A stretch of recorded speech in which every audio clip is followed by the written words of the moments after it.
The TVP training variety packs have returned to Madden 23 Ultimate Team. And we're going to go over what to do with training if you already have it, if you want to buy training at what price. But first, let's get into the all Madden content. The players revealed dropping tomorrow in MUT. Steve Young back in Madden 89 speed.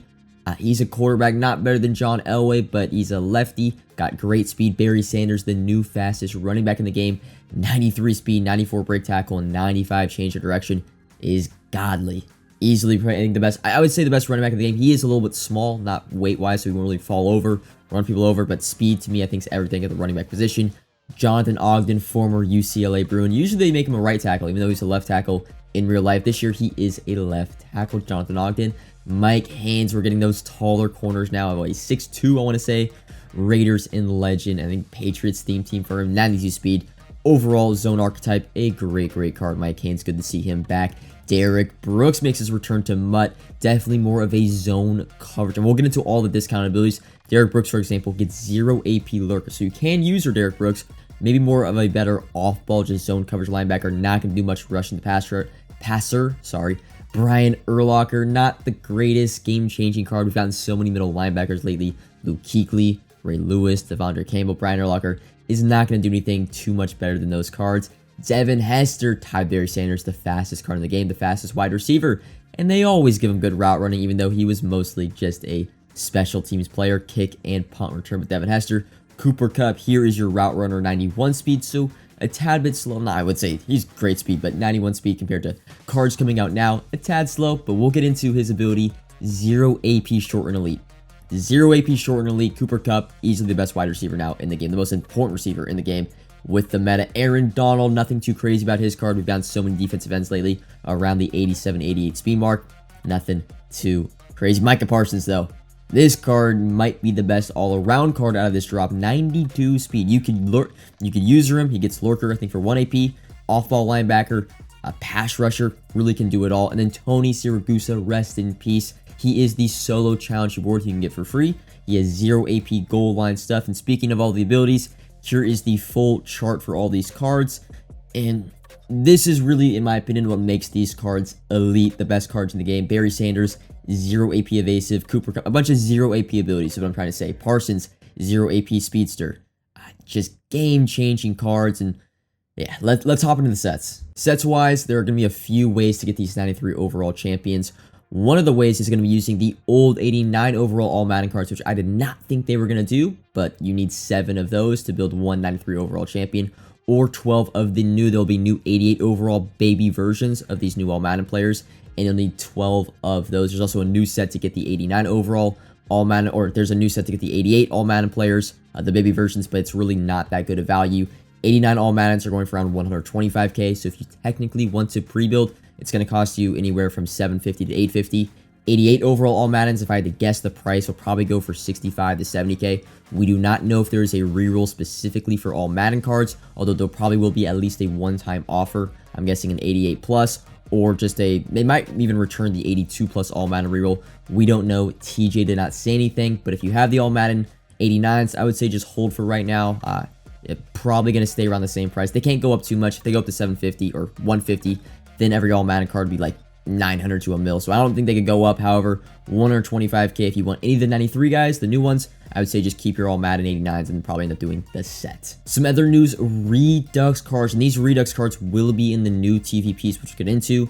But yes, every single 89 overall to 91 overall LTD is going to get Redux. So finally, you'll be able to pick up the cards like Jari Evans, Cameron Wake, even Brandon Scherf. They are all significantly down in price except for Jari Evans. He's around like 750, but most of the 89 to 91 LTDs are around the 400 to 450 mark. Now, I have Nolan Cromwell. Should you be selling these guys to buy the Reduxes possibly tomorrow? I'm a hold, just because they quick sell for 350. Most of these cards are going for 400 to 450, and LTDs can't really go below 400k, so there's no point in selling right for 425. The Redux cards might be super rare to pull from packs, and even if the Redux cards are common, right, and they go for trading value, let's say 91 Nolan Cromwell goes for, let's say, 250, 275. Yes, the 91 LTD Cromwell might go down a little bit, but it can't really go down much more since it's already 450 after tax at 400k. I would say just keep any LTD, unless like you just are getting rid of the card and you're going to swap it out for the Redux. I guess you could say sell, But for me personally, I'm holding Nolan Cromwell. I can't see him getting much cheaper, and there's a slight possibility the reduxes are very rare, and Nolan Cromwell goes back up to 600 and 650k. So that's what I'm doing with any LT. If you have Jari Evans, you have Brandon Scherf, they're going for 700, I would say still sell. But if your LTD is going from 400 to 450, there's just really, unless you need coins, there's really not a point to sell because LTDs can't go below 400k. So the news and the information you guys have all wanted to hear for this video, the training variety pack is coming back to Madden 23, being 3,000 training, a little bit over double what the old TVP was. The contents of the pack have changed a little bit. They added Redux cards, they added a few more uniforms, as well as Team Builder 84 overall cards and 87 unsung heroes. They removed premieres, while LTDs, strategy items, and quick sell players are still in the role. So initial reaction to the market, training has gone from around 8 to 8.5 per, all the way up to 11, 11.5, with the unfiltered price going anywhere from 11.5 to 12 per. Now, what am I doing with the training investments I bought over the weekend, as well as am I buying any training right now? And the answer is I am holding my training investments, as well as I am buying under 11 per.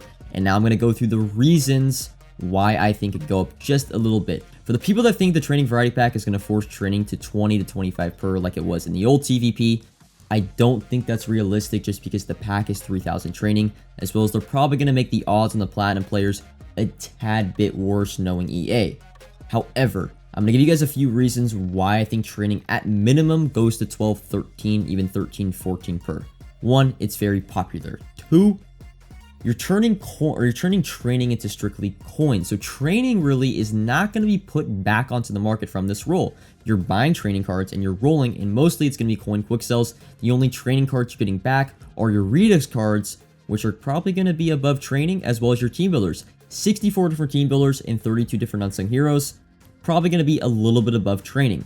So the cards you're getting in the role are going to be mainly coins. So training to coins, training is being taken off the market in exchange for coins. The other thing is the investors that bought training this weekend, as well as earlier this week, as well as right now, they're more than likely going to roll rather than resell. So again, another way and another reason why training is being taken off the market that I haven't even gotten into if the roll is going to be any good, right? The roll realistically could be really bad, but I think training, again, you could still sell at 12 to 13 right now and buy under 11. That would be just breaking even. So in my eyes, the scenario, or the way I'm looking at it is buying under 11 per, and I'll flash the prices of 11 per for 80, I think it's 83 overalls to 89 overalls. Buying under 11 per right now is zero risk, because even if the roll is bad, it's still a very popular reroll, and you'll be able to sell for 12 or 13 per that it's going for right now. So you buy under 11, if nothing happens and the roll is mediocre, mid, you sell back for 12, 12 and a half, you break even or make a very small profit. However, if the roll is slightly good and you see YouTubers start gassing it up, you see, oh my god, I'm pulling LTDs, Marvin Jones, Fletcher Cox will be in the roll tomorrow morning until 1 p.m. West Coast time, training probably goes up to what, 13, 14, and even at that, you're making a lot of profit. I don't think you guys realize that. Buying a 89 overall for 11 per is like 74.5k. At 13 per, that's like 90, 95k.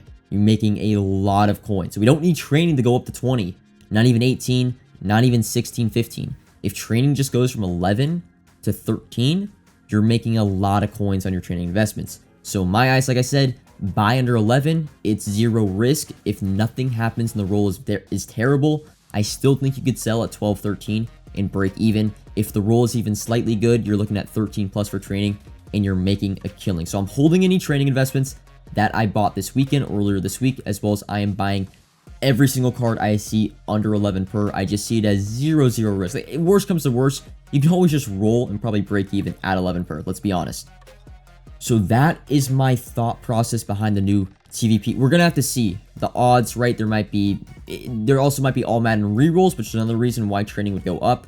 A whole lot of uncertainty, but all I know is buying under 11 per, and I've talked to quite a few people.